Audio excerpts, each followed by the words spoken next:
नमस्कार आचार्यजी. एका आळशी माणसाच्या आयुष्यात बाहेर आराम असतो, पण आतमध्ये एक घनघोर कर्म सुरू असतं.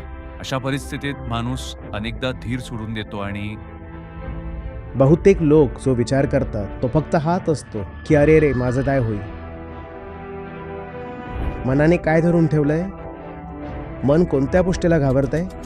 आता हा मार्ग दिसतोय, कधी तो रस्ता दिसतोय, आता हे करू की ते करू. मग जो योग्य मार्ग आहे त्यावरून चालण्यासाठी ऊर्जा शिल्लक राहतच नाही. जेव्हा ऊर्जा उरत नाही तेव्हा तुम्ही योग्य मार्गावर अडखळता. जेव्हा अडखळता तेव्हा अजून जास्त वाटू लागतं की एखादा दुसरा मार्ग का पकडू नये. आतून असं व्हायला हवं की 100 मार्ग नाहीतच, एकच मार्ग आहे आणि जो एक मार्ग आहे त्यावर आम्ही आधीपासूनच चालत आहोत. दुसरा कोणताही मार्ग आम्हाला दिसतच नाही. जेव्हा तुम्ही या चिंतेतून मुक्त होता की माझं काय होईल, तेव्हाच तुम्ही योग्य चिंतन करू शकता. नमस्कार आचार्यजी. आजचं सत्र याच सूत्राभोवती होतं की बाहेर घनघोर कर्म आणि आत आराम. एका आळशी व्यक्तीच्या आयुष्यात याच्या अगदी उलट सूत्र चालतं. बाहेर आराम असतो आणि आत घनघोर कर्म असतं. तर मी हा अनुभव घेतलाय की आत चाललेल्या उलथापालथीला कंटाळून जेव्हा आळसाच्या विरुद्ध कर्म करण्यासाठी आपण बाहेर पडतो, तेव्हा जी आत चाललेली उलथापालथ आहेत, ती आणखी जास्त तर आतील राक्षस एक प्रकारे आणखी जास्त प्रबळ होतात. तर ती स्थिती अशी स्थिती असते जेव्हा आपण बाहेर तर कर्म करतच आहोत. आपली जी शारीरिक आळसाची वृत्ती आहे, तिच्या विरोधात बाहेर कर्म चालूच आहे आणि आतही खूप जास्त कर्म चाललंय. तर बाहेर आणि आत दोन्हीकडे खूप जास्त गती चाललेली असते. तर अशा स्थितीत अनेकदा माणूस हिंमत हारतो आणि पुन्हा खाली कोसळतो. तर यामध्ये त्या पीक पॉइंटवर स्वतःला कसं रिटेन करायचं? नाही, नाही. कधीही असं विचारायचं नाही की स्वतःला कसं रिटेन करावं किंवा त्या संकटाच्या एका क्षणातून कसं पार पाडायचं. हा प्रश्न सध्या जरा गडबड आहे. तुम्ही कुठेतरी तुमच्या गाडीतून जात आहात. मी 2 गोष्टी विचारतो. सांगा जास्त धोकादायक कोणती गोष्ट आहे? रस्ता खराब आहे, इंजिन खराब आहे? कोणती गोष्ट सहन केली जाऊ शकते? जिला पार केलं जाऊ शकतं? आणि कोणती गोष्ट आहे जी सगळंच बिघडवून टाकेल? तुम्ही कुठेतरी जात आहात. हं? आयुष्याचा प्रवास आहे. शरीराची गाडी आहे. रस्ता खराब आहे. ही जास्त चुकीची गोष्ट आहे की इंजिन खराब आहे ही जास्त चुकीची गोष्ट आहे? इंजिन खराब आहे. इंजिनची तपासणी करून घ्यावी लागेल. इंजिन चांगलं असेल तर कठीण वाटाही पार केल्या जाऊ शकतात.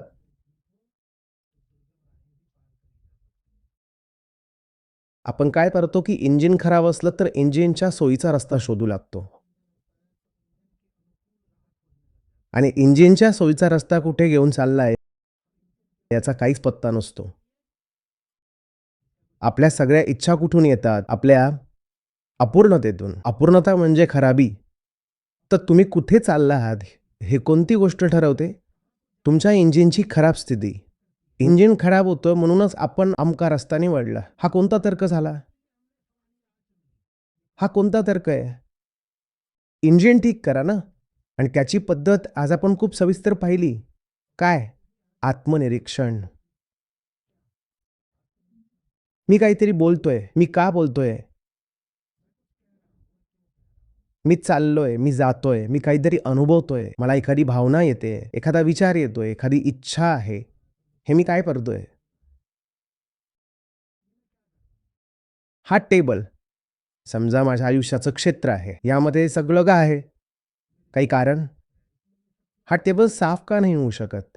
किंवा याच्यावर दुसरं काहीतरी खूप सुंदर, उपयोगी, देखणं का अस्तित्वात असू शकत नाही? याला आत्मनिरीक्षण म्हणतात. रस्ता नंतर येतो. इंजिन आधी येतं ना. खराब रस्ता वगैरे ठीक आहे. इंजिन खराब असेल तर रस्ता चालणार नाही.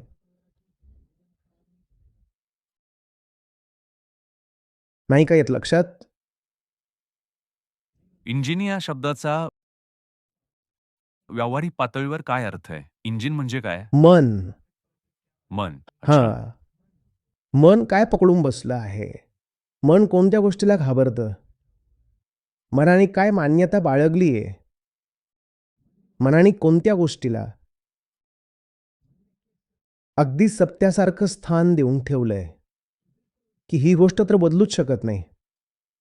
असा कोणता मुद्दा आहे ज्याच्यावर मन विचार करायला तयार नाहीये? त्या मुद्द्यावर प्रकाश टाकायलाच तयार नाहीये. म्हणतंय, "नाही, या गोष्टीवर आपण काहीच विचार करू शकत नाही. अमकी गोष्ट तर अगदी अकाट्य सत्य आहे."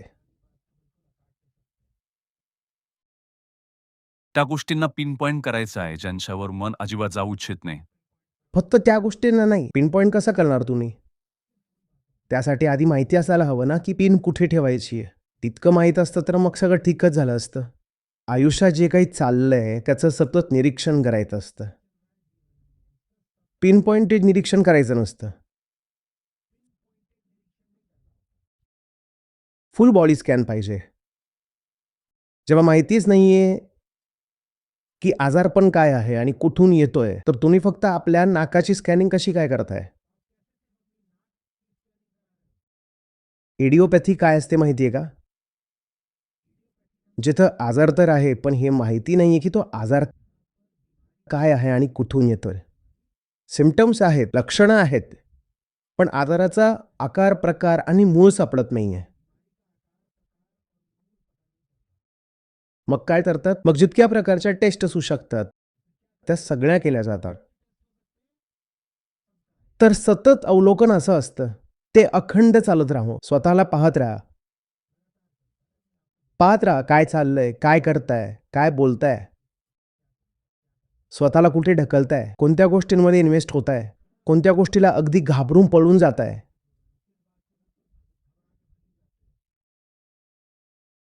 काय इरादे बनवले आहेत, योजना काय आहेत, हेच सगळं.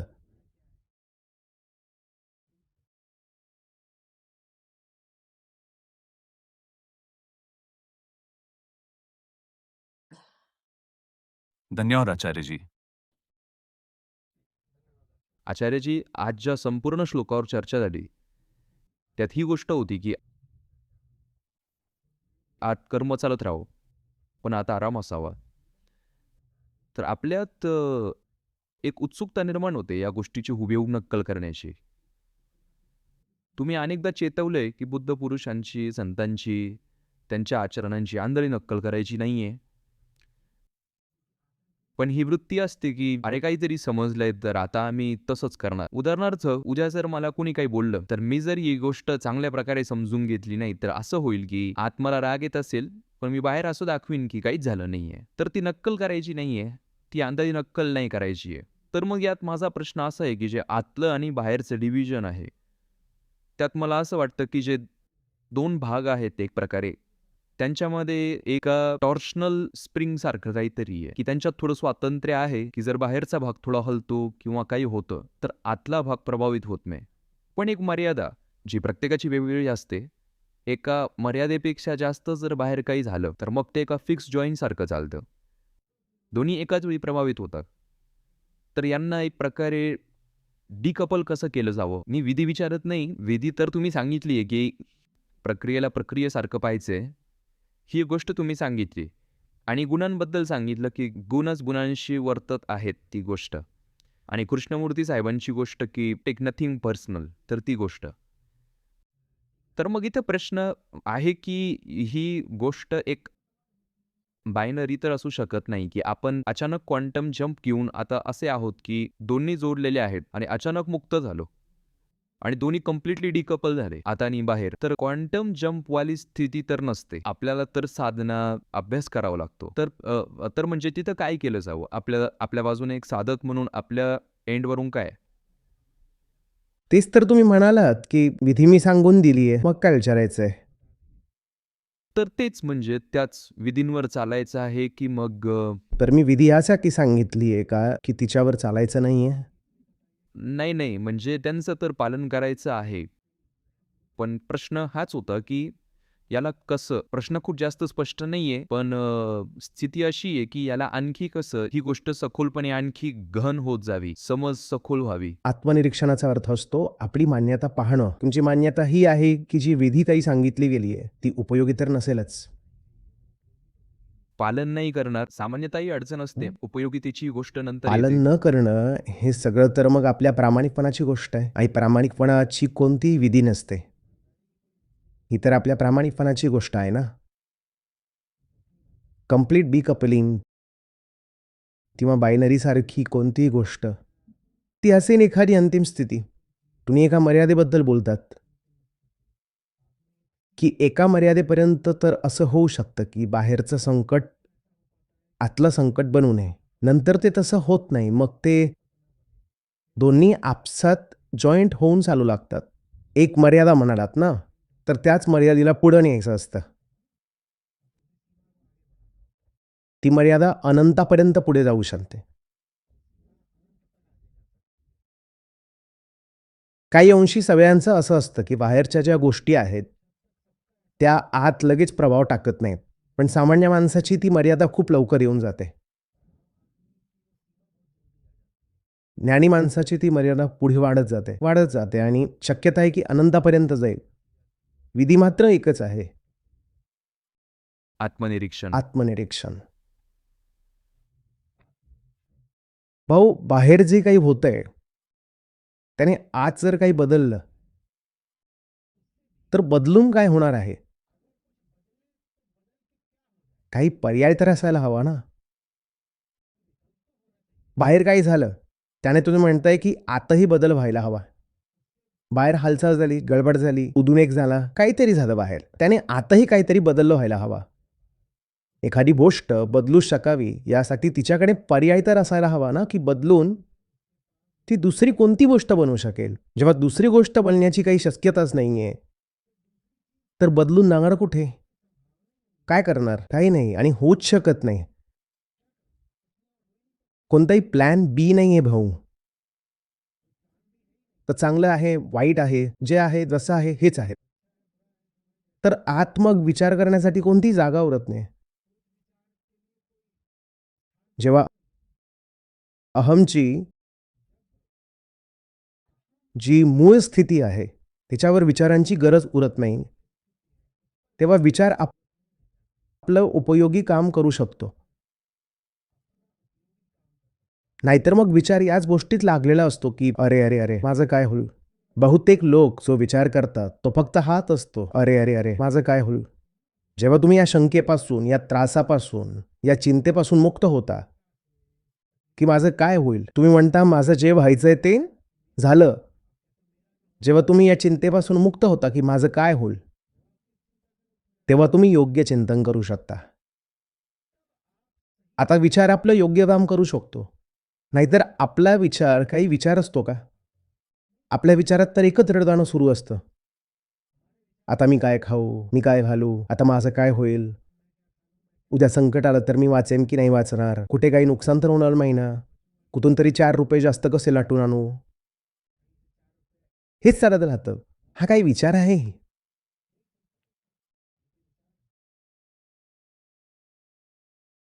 आतून असं होऊन जायचं, की चांगलं ठोकून वाजवून घेतलं, तपासून पारखून घेतलं. 100 मार्ग नाहीतच. एकच मार्ग आहे आणि जो एक मार्ग आहे त्याच्यावर आम्ही आधीपासूनच चालत आहोत. तर आता काही हो, इथून हटण्याचा तर प्रश्नच येत नाही. जर प्राणही जाणार असतील तर ते याच मार्गावर जातील. दुसरा कोणताही मार्ग आम्हाला दिसतच नाही.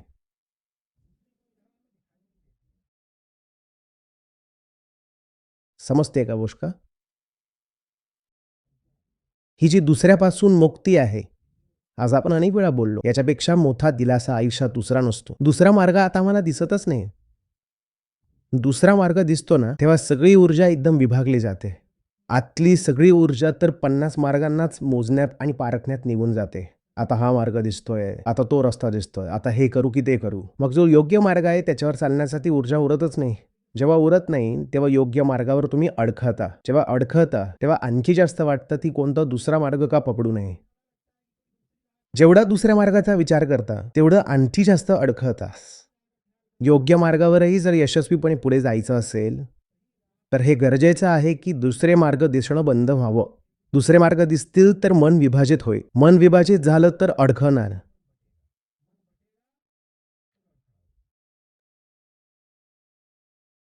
काल आपण सांगत होतो ना NIT जमशेदपूरवाल्यांना, live for something you can die for. हेच आहे. एक मार्ग पकडला.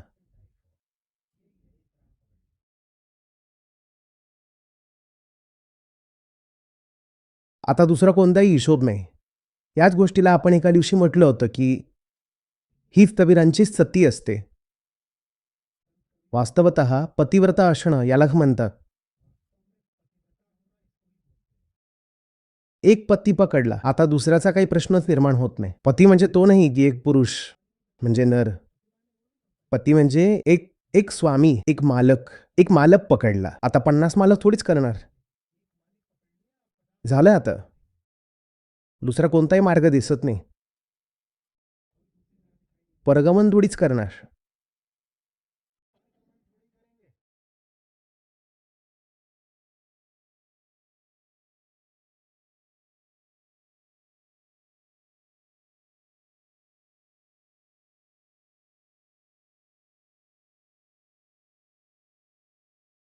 स्पष्ट आहे?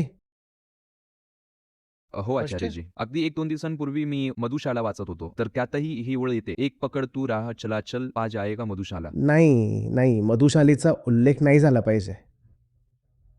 हां? ज्या संदर्भात आपण बोलत आहोत, यासाठी नाही की त्यात मद्यालयाची गोष्ट आहे. यासाठी की ती एका कवीची कृती आहे आणि त्यामध्ये अजिबात ती खोली नाहीये जी भगवद्गीतेमध्ये किंवा अष्टावक्र गीतेमध्ये असते. तर त्यात फक्त यमक जुळवण्याने काही फायदा नाहीये. धन्यवाद आचार्यजी.